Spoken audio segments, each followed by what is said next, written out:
adulting. Isaqhubeleka iyadlala. I'm sure they are making money bona abantu beza lento.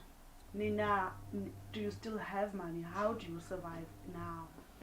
Ngisurvive ngemali kaRamaphosa.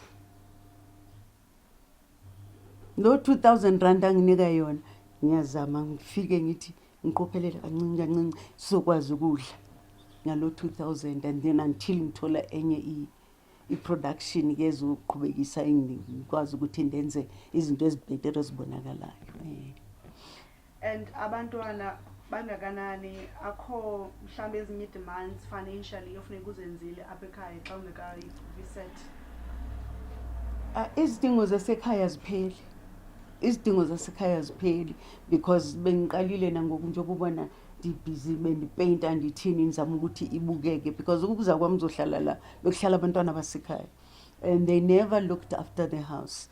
If ceiling ibiwile so ngaqala phansi ngoba ngiyenzelani njengakhona manje njoba nikhona ni ngoba ngiyazi ukuthi ngilomsebenzi lo ozafuna ukuthi abantu beze namakhamera uyayibona so yeah ziningi namanje nangaphandle uyabona nawo mawungena ukuthi isafuna ukulungiswa idonga liyawa yonke le nto leyo so nje